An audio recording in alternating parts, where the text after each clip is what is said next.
तीन बहुओं के रवैये से सासू माँ बहुत परेशान थी। दरअसल बात ये थी कि तीनों बहुओं में किसी बात को लेकर अनबन हो गई थी। तब से ही तीनों एक दूसरे से मुंह फुलाए रहती थी।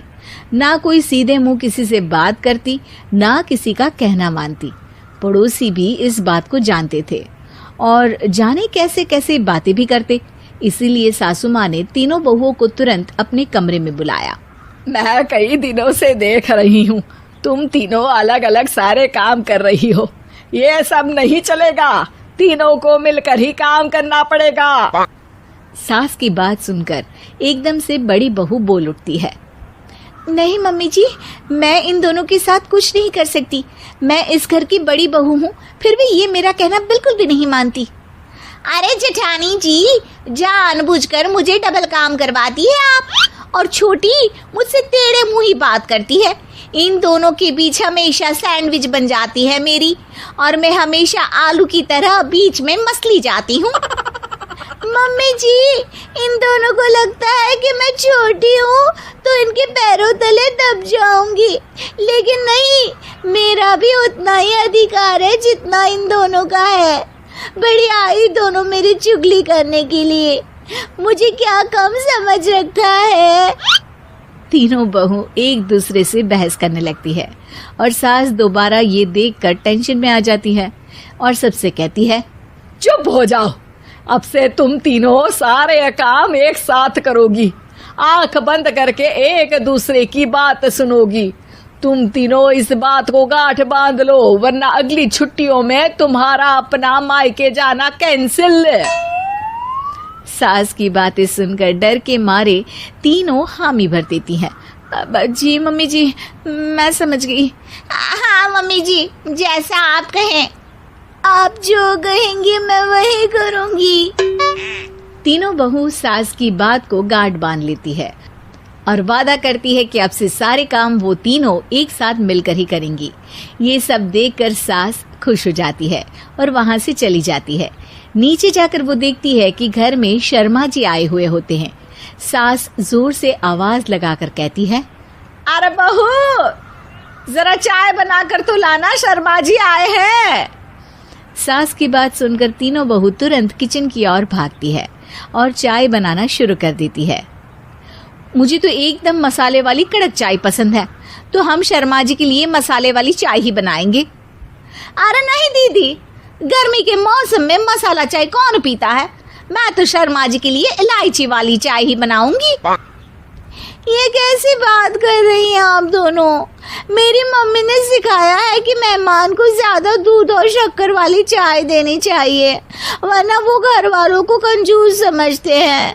तो मैं तो शर्मा जी को ऐसी ही चाय दूंगी। तीनों बहुएं अपने अपने तरीके से चाय में शक्कर, मसाला, पत्ती सब डाल देती है। उबलने के बाद तीनों मिलकर चाय बाहर लेकर जाती है और शर्मा जी और सासू माँ को देती हैं। चाय पीने के बाद शर्मा जी सासू माँ को देखकर शर्मा जाते हैं और शर्मिंदा महसूस करते हैं कि आखिर उन्होंने चाय पीने के लिए हामी क्यों भरी। सासू माँ भी चाय पीना शुरू करती है और कहती हैं, अरे बहू, ये कैसी चाय बनाई है? चाय है या मीठे दूध की बासुंदी? हाँ, चाय अच्छी नहीं लगी क्या? कोई बात नहीं, हम पराठा बनाकर लाते हैं। चलो चलो अंदर। हाँ चलो। हाँ, आती हूँ मैं भी। नहीं, मेरा पेट चाय नहीं चौपट कर दिया, वही काफी है। पराठे से पोपट नहीं करवाना, मैं तो चलता हूँ। शर्मा जी चुपचाप पतली गली से निकल जाते हैं। अगले दिन सास बहुओं से कहती है, अरे बहू, जाओ जाके ऊपर के गेस्ट हाउस की सफाई कर दो। कल हमारे यहाँ मेरे दूर के रिश्तेदार आने वाले हैं, तो पूरे कमरे को चमका देना, समझी? तीनों बहू सास की बात को मानकर ऊपर सफाई करने चली जाती हैं और तीनों कमरे की सफाई चालू कर देती है। बड़ी बहू मकड़ी के जाले साफ करती है, तो बीच वाली झाड़ू लगाना और छोटी वाली सर्फ डालकर जमीन धोना शुरू कर देती है। अरे दीदी, जेठानी जी, अभी मैंने पूरी फर्श धोई और आप फिर से धूल नीचे गिरा रही हैं। और मछली जेठानी जी, आप बिना झाड़ू की धूल यहाँ छटक रही हैं।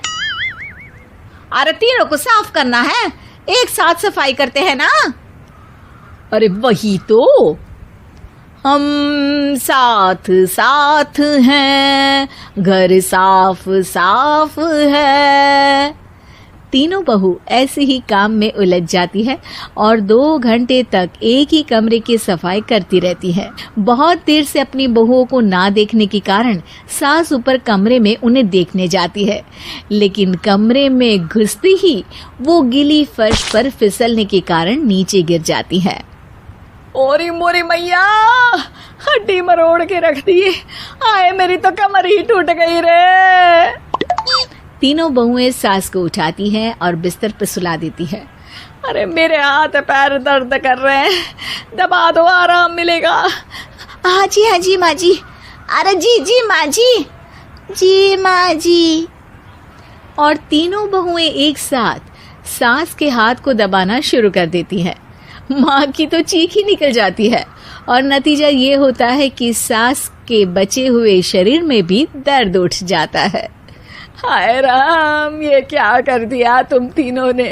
अरे मेरी तो किस्मत ही फूटी है कि तुम जैसी बहुएं मुझे मिली। हे भगवान, पूरे शरीर में दर्द बढ़ गया है। अब तो पता नहीं कि चल भी पाऊंगी या नहीं। माफ करो, मुझे गलती हो गई मुझसे कि तुम तीनों को एक साथ काम करने के लिए बोला। सोचा था तीनों मिलके अच्छे से काम करेगी, लेकिन बड़े बुजुर्ग सही कहते थे कि 3 तिगाड़ा काम बिगाड़ा। तुम लोगों ने ये बात ना आज साबित करके दिखा दी। तुम तीनों को तो समझाना यानी मानो भैंस के आगे बीन बजाना है। तुम्हें अकेले अकेले काम करना है ना, तो अब से तुम अकेले ही अपना अपना काम करो। तीनों बहुएं वहां से जाने लगती है। अरे कहाँ जा रही हो? आप ही ने तो कहा कि अपना अपना काम तो मुझे मुल्तानी मिट्टी लगानी है। अरे मुझे भी तो नेल पॉलिश लगानी है, मुझे ना मेहंदी लगानी है।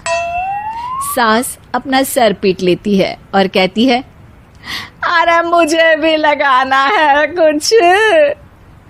क्या माँ जी? क्या माँ जी? क्या माँ जी?